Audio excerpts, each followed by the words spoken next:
Wir sind safe. Wunderbar. Dann sage ich erstmal ein herzliches Grüß Gott aus dem Allgäu ins Allgäu.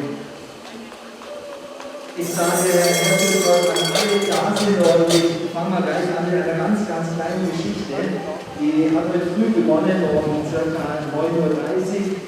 Um 9:30 Uhr sagt er mal, ich habe ein Telefonat rein, und dann heißt es zu mir: Herr Gerstmann, sind Sie sich sicher, was Sie da heute tun? Dann sage ich, weiß jetzt nicht, wo Ihr Problem ist. Ja? Wissen Sie, Sie sprechen hier vor Leuten, die sind ganz anders, komisch, die sind rechts, die sind hoch, die sind runter, die sind links, die denken quer. Und man hat mich wirklich dazu ermutigt, dass ich heute hier nicht stehe, sondern woanders bin und dort quasi einen Live-Chat mache. Nur, ich habe gesagt, ich selber, ich bin ich, und ich vertrete meine Meinung, und meine Meinung, das ist mir von niemandem verbieten. Ich denke,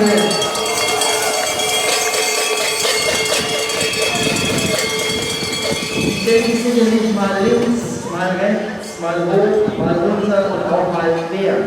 Und ich glaube, das ist unser Recht. Und das ist wahrscheinlich eines der letzten Rechte, die wir noch haben, und die werden wir mit Sicherheit weiter verkörpern. Okay, ich möchte mich ganz kurz vorstellen. Ich bin der Thorsten Gerstmann, bin 52 Jahre alt, Familienvater und habe 2 Kinder. Die Technik bin noch nicht ganz so, aber ich werde schon noch haben heute.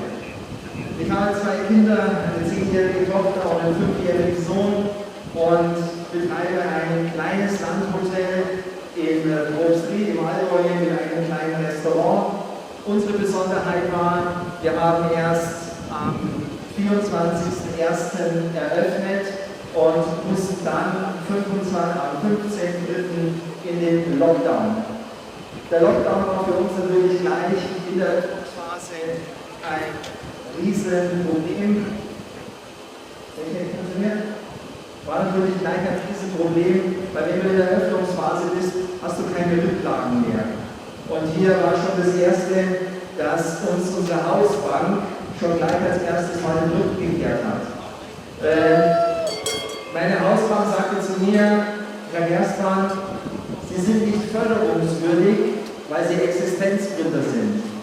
Egal, ob ich vorher einen Betrieb gehabt habe mit 8.500 Quadratmetern, mit 3 Restaurantbetrieben drin, 450 Sitzplätze SD, 80 Sitzplätze Bistro und 120 Sitzplätze Restaurant.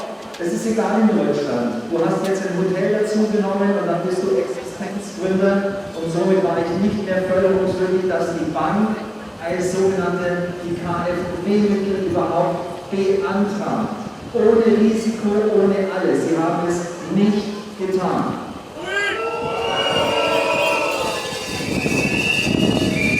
Ich musste dann eine neue Hausbank suchen, das ging aber auch nur wieder durch Wien, und Gott sei Dank habe ich dann in Kempten eine gefunden, die uns unterstützt hat, weil sonst wären wir im April schon vom Markt gewesen. Wir sind so gebeutelt worden, natürlich gleich mit dem ersten Lockdown. Wir mussten unser Konzept umstellen, dass die Gastronomie einfallsreich war oder einfallsreich ist. Das sehen wir schon allein hier. Hier sehen wir, was sich die Gastronomie einfallen lässt, dass sie eben auch diese Abstandsregeln einhalten. Ja, wir sind dann eigentlich ganz gut durch den Sommer gekommen, konnten unser Geschäft noch aufrechterhalten, und dann ging es natürlich im Oktober los. Der Oktober war für uns schon der Anfang vom Ende. Der erste Ausspruch im Oktober war das sogenannte Beherbergungsverbot. Nur darüber möchte ich ganz kurz eingehen, was viele eigentlich gar nicht wissen, was das für eine Riesensauerei war. Dieses Beherbergungsverbot wurde ausgesprochen, und wir haben gesagt, Leute, das kann doch nicht sein. Wenn jemand aus Esslingen nach Kempten geht auf ein Meeting, das da war, nach dem Meeting, wenn er da noch Zeit gehabt hat, durfte er nach Oberstdorf fahren, oder durfte auch aufs Nebelhorn. Wenn es dann kalt gewesen ist, durfte er auch noch in die Sauna.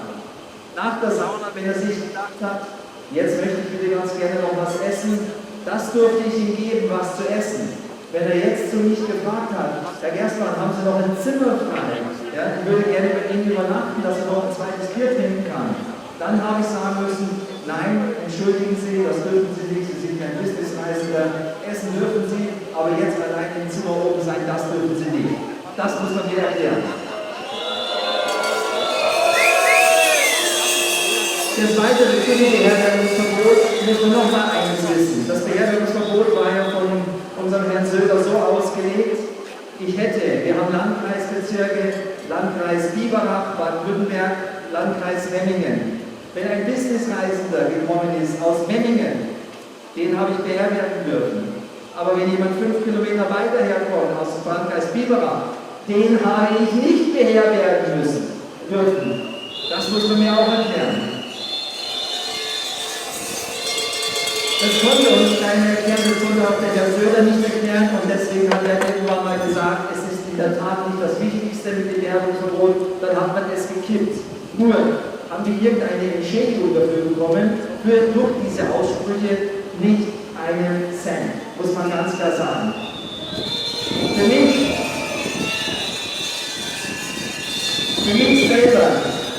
Für mich selber muss ich sagen, ein Herr Söder hätte hier mal zumindest sagen können, es tut mir leid, ich wurde schlecht beraten, wir müssen dieses Beherbergungsverbot kippen. Aber auch sowas kommt leider von so einer Arroganz her nicht. Was war dann im Oktober? Im Oktober kamen die großen Verunsicherungen und das haben Sie alle, die Sie da sind, haben das gemerkt. Man hat das Ampelsystem eingeführt. Es wusste keiner mehr, wann darf ich, wo, wie, wo darf ich hin? Bin ich jetzt gelb, bin ich grün, bin ich rot? Darf ich zum Essen, darf ich nicht? Wo darf ich hinreisen? Was bekomme ich nicht? Was war das Resultat bei uns in der Gastronomie? Stornierungen. Eine Stornierung nach der anderen. Die Leute haben gesagt, Herr Gerstmann, wissen Sie was? Ich komme lieber nächstes Jahr im Oktober wieder dagegen in die Berge und dann komme ich auch wieder zu Ihnen zum Schlafen und zum Essen. Das Ganze ist mir zu doof. Und das war unser Problem, was wir gehabt haben in der Gastronomie. Einfach diese Verunsicherung. Wir in der Gastronomie haben noch nie gesagt, diesen Virus gibt es nicht. Der Virus, der ist da, der Virus ist existent. In welchem Rahmen? Das ist eine andere Frage. Nur er ist da. Wir von der Gastronomie haben gesagt, okay, gut, dieses Infektionsschutzgesetz gibt es, das setzen wir um. Was man alles umsetzen kann, habt ihr alle selber gemerkt, wenn ihr in die Gastronomie gegangen seid. Wir haben Hygienekonzepte gemacht, wir haben die Leute registriert, wir haben sie zum Hartz IV begleitet, etc. Wir haben nie gesagt, das Ding gibt es nicht. Nur wir haben, oder ich selber habe in einem Video gesagt, Leute, lasst uns leben. Leute, lasst uns anfangen, mit diesem Virus zu leben, weil es gibt nicht nur diesen Virus, es gibt noch Millionen andere.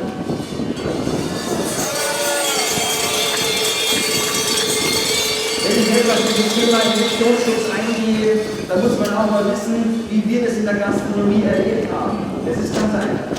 Um 23:50 Uhr bekommt Sie eine E-Mail, da heißt es dann, 8. Änderung des Infektionsschutzgesetzes oder des Infektionsschutzmaßnahmenverordnung, so heißt es ja genau.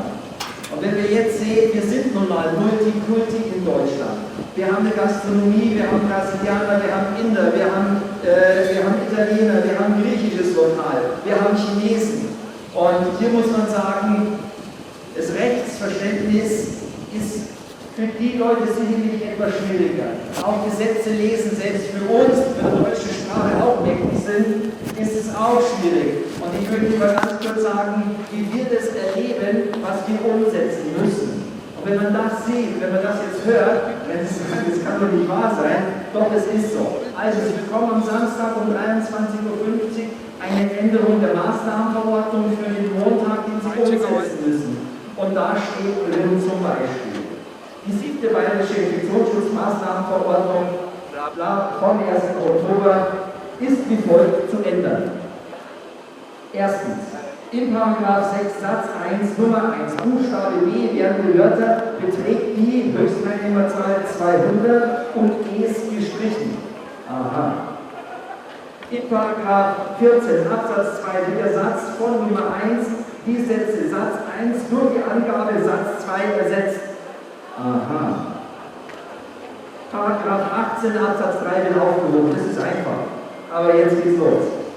Im Paragraph 24 wird folgende Nummer 19 angefügt. Entgegen Paragraph 25a Absatz 1 Satz 2 Nummer 1 und 3 der Maskenpflicht nicht nachkommt. Entgegen Paragraph 25 Absatz 1 Satz 2 Nummer 4 Absatz 2 Satz 2 Nummer 2 und so weiter und so fort. Und so einen Mist müssen Sie als Gastronom am Samstagabend umsetzen, weil es am Montag gefordert ist.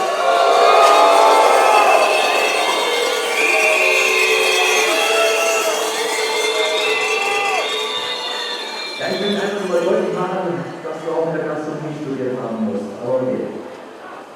Wenn wir mal jetzt weiterdenken, wir waren immer noch im Oktober hatten wir unseren Herrn Aiwanger, der mal ab und zu auf Bayerisch gesagt das Maul aufgemacht hat. Das war ja ganz toll. Nur das Problem ist, dann hat er wieder Avatschen gekriegt vom Herrn Söder und dann war er wieder Staat für 3 Wochen. So ist Politik gefallen. Naja, mein Vater hat zu mir mal gesagt, bevor es wächst, schaltet er Hirn ein. Das sollte vielleicht der eine oder andere auch mal machen in der Politik.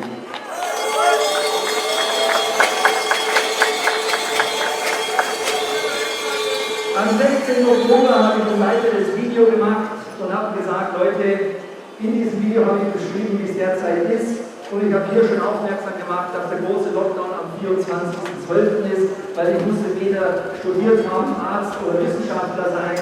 Es war uns klar, dass der Virus im Herbst zuschlägt. Viren kommen normal im November, Dezember, Januar und Februar und das haben sie schon seit Hunderten von Jahren gemacht. Ja? Da muss ich also auch nicht studiert haben. Es ist dann einfach schade, dass da auch hier von der Politik her keine Transparenz geworden und auch dass hier nicht gesagt wird, Leute, pass auf, wenn es eng wird, kann das dauern bis. Nein, was hat man dann gemacht?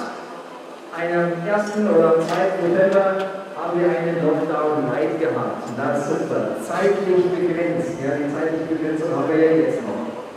Zwischenzeitlich hat sich natürlich auch unsere Regierung gemeldet. Die Regierung hat gesagt, Frau Merkel, wir müssen die Klassenzimmer aufmachen, die Fenster aufmachen, wir machen ein paar Kniebeugen, dann wird es uns warm, so hat sie es gesagt. Nur, jetzt sind wir doch mal ehrlich. Okay, ich habe vielleicht so ein bisschen medizinisches Grundverständnis, weil ich sehr viel Ausbildung gemacht habe, aber wenn ich im Winter alle 15 oder alle 20 Minuten eine Stoßlüftung mache, das passiert, wir haben eine trockene Luft, ja, und in der trockenen Luft, die Schleimhäute trocknen aus. Und trockene Schleimhäute ist das Schlimmste für Viren, die Viren verbreiten sich ohne Ende. Aber sowas kommt von der Politik, da kannst du nur ans Hirn greifen, kann ich Ihnen alles sagen.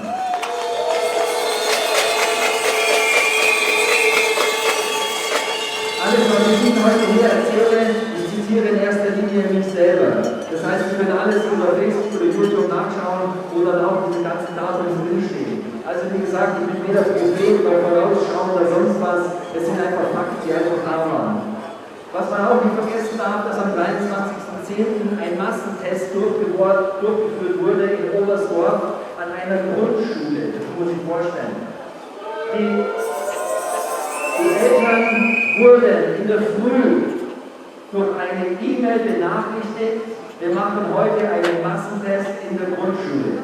Was hat man gemacht? Man hat dann ein Testzentrum aufgebaut mit Zelten. Man hat den Leuten wirklich, den Kindern Angst gemacht. Die Kinder, die haben geweint, dass sie da nicht rein wollten. Die Eltern haben sich gewehrt und sie haben es durchgezogen, knallhart. Da bin ich fassungslos. Aber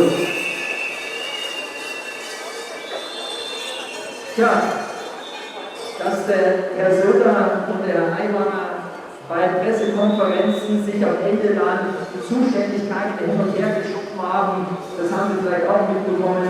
Ich habe das Ganze bezeichnet als riesen Kasperltheater. Da ging es quasi um die Zuständigkeit der Schulen, wo der Herr Söder mit einem Witz und einem Schmankerl und einem Lächeln das zum Aiwanger geschoben hat und der Aiwanger wieder rüber. Auch hier muss ich sagen, Leute, das ist eine Frechheit. Uns Gastronomen war schon lange nicht mehr zu lachen und nach einer Pressekonferenz oder während einer Pressekonferenz so ein Kasperltheater durchzuführen, ist eine bodenlose Frechheit, kann ich nicht anders sagen.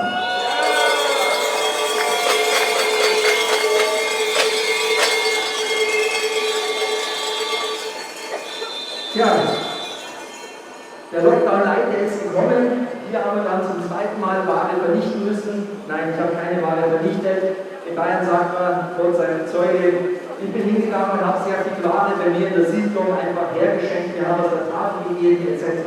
Nur auch von diesem Schaden kommt ja auch keiner raus. Das nächste ist, Beherbergungsverbot, der kommt mit den Schaden auf, kommt auch keiner auf. Die Frau Söder oder Herr Merkel? Oder was andersrum? Okay, Entschuldigung, war ein Spaß. Nein, also, die zwei Herrschaften haben dann natürlich gesagt, bleiben Sie zu Hause, da waren wir sogar noch im Oktober. Und bei bleiben Sie zu Hause, wenn Sie in der ländlichen Gegend wohnen, ist es so, um 20 Uhr die Tagesschau geschaut und wenn dann die Frau Merkel sagt, bleiben Sie zu Hause, dann bleiben die Herrschaften zu Hause. Auch hier hatten wir riesen Umsatzeinbußen von bis zu 50%. Nur weil zwei Herrschaften meinen, wir müssen hier einfach mal sagen, bleiben Sie zu Hause. Tja, und alles das, was wir jetzt gerade erholt haben, liegt Gott sei Dank nicht. Da ging es quasi um die Mund-Nasen-Bedeckung, die wir uns dann im November aufs Auge gedrückt haben. Und auch hier habe ich in einem Video ganz klar gesagt, liebe Arbeitsmediziner, liebe Betriebsärzte, warum kommt von Ihnen keiner und geht jetzt auf die Barrikaden? Ich habe das in dem Video, wie gesagt, schon im Oktober genannt und habe gesagt, wenn ich als Chef eine Mund-Nasen-Bedeckung in meinem Betrieb haben will, das ist nicht so einfach.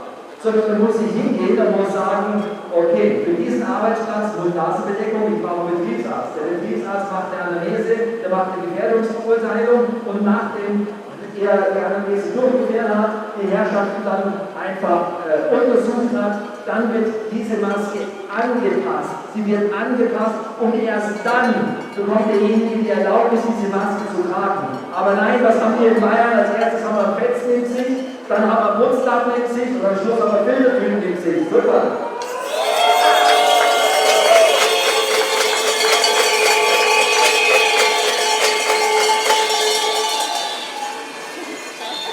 Und dann ging es weiter und dieses Szenario ist leider jetzt immer noch, und zwar das 75% Pfund.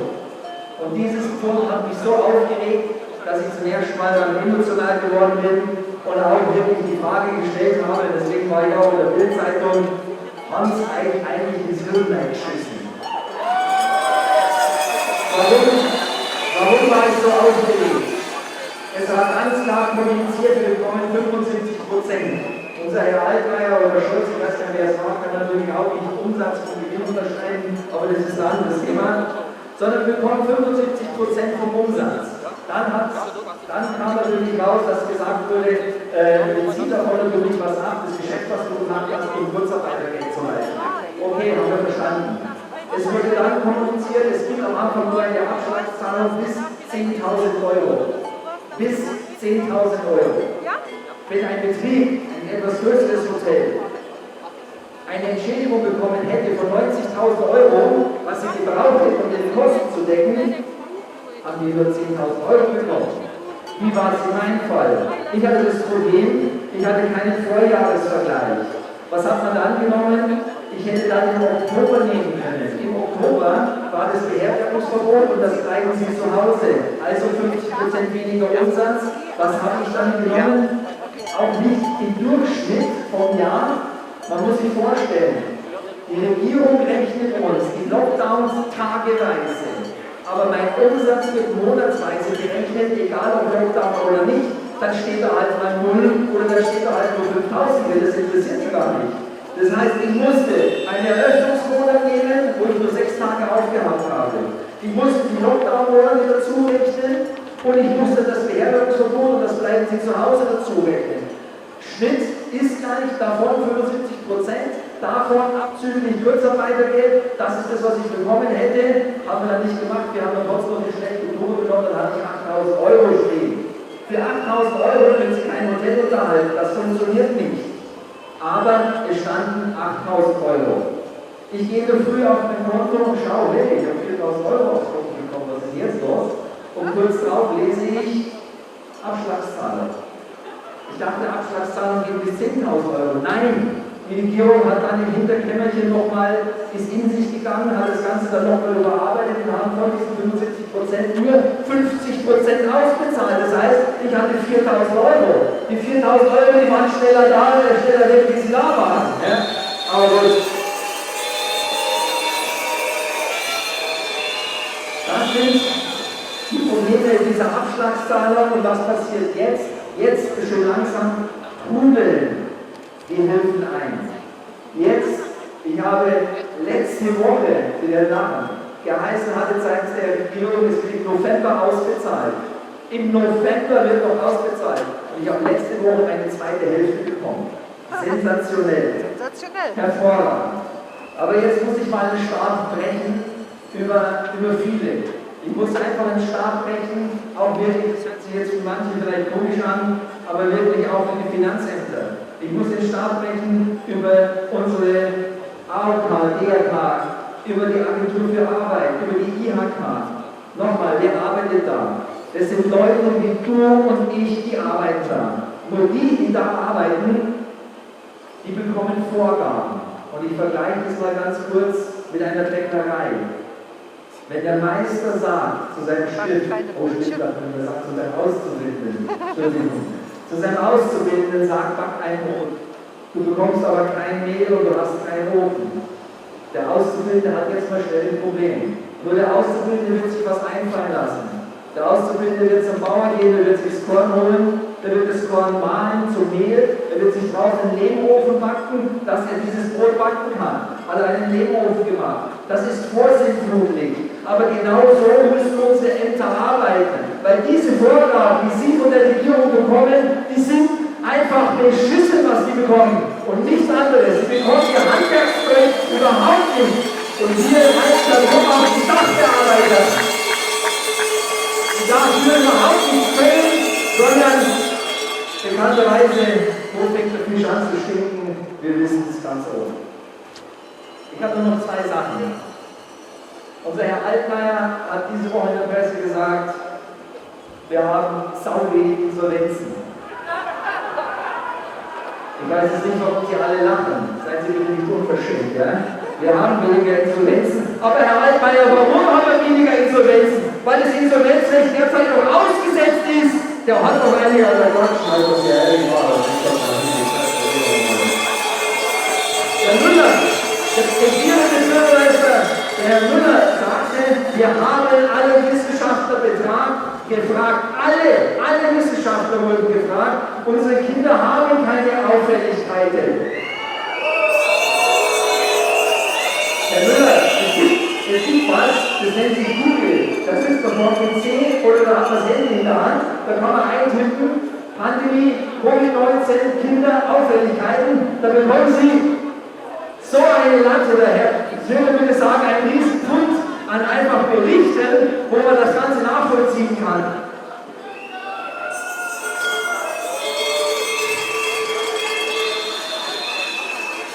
Ich komme gleich zum Ende.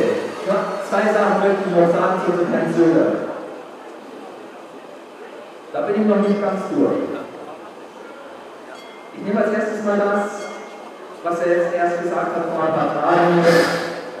Da zerreißt gleich das Mikro, ich sag's dir. Ich merke, dass ich koche. Vor ein paar Tagen hat er gesagt zu unseren Friseuren, wir geben ihnen Würde zurück. Nochmal, ich gönne jetzt jedem Einzelnen, der sein Geschäft, der seinen Laden aufmachen darf. Jedem. Ich gönne es jedem. Nur es ist eine Frechheit, dass er sagt, wir geben die Würde zurück. Was sind wir dann? Was sind wir Gastronomen? Wir sind der letzte Dreck oder was? Wir sind die allerletzten, die hier irgendeine Beachtung gefunden werden. Also okay. Das nächste, was ich noch auf der Rechnung habe mit Herrn Söder, wo er sagte, die links denken, rechts denken, hoch denken, runterdenken, querdenken, anders denken. Was hat er gesagt? Wir werden hier mit dem Verfassungsschutz ein Auge drauf werfen. Er hat uns oder mich, ich beziehe es jetzt auf mich, ja, als eine RAF-Terrorzelle bezeichnet. Und da muss ich sagen, Herr Söder, da haben Sie sich sehr weit aus dem Fenster rausgelehnt. Ja. Das Ding ist noch nicht so, das verspreche ich Ihnen, solange ich mal hier stehe.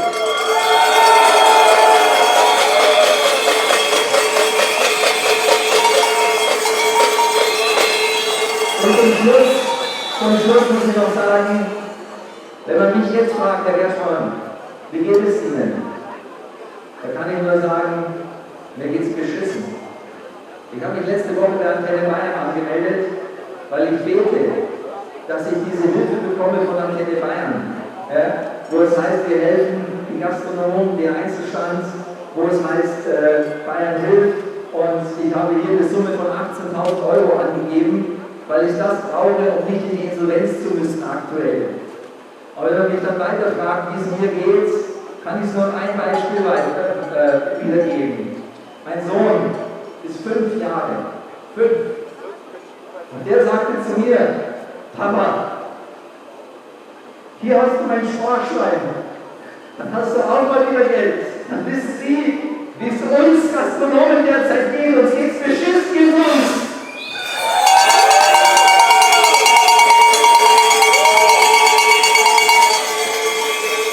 Ja. So, mir geht es jetzt gerade etwas besser. Ich komme eigentlich von der Seele losreden. Ich hoffe, ich habe nicht so lange geredet.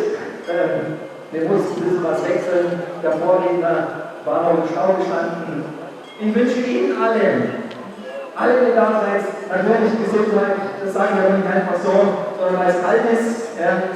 Hat mit der ganzen Pandemie gar nichts zu tun. Sondern ich wünsche Ihnen auch wirklich einen angenehmen, einen tollen Tag. Wir haben heute noch tolle Redner und vielen Dank, Herr Kaufmann. Dankeschön.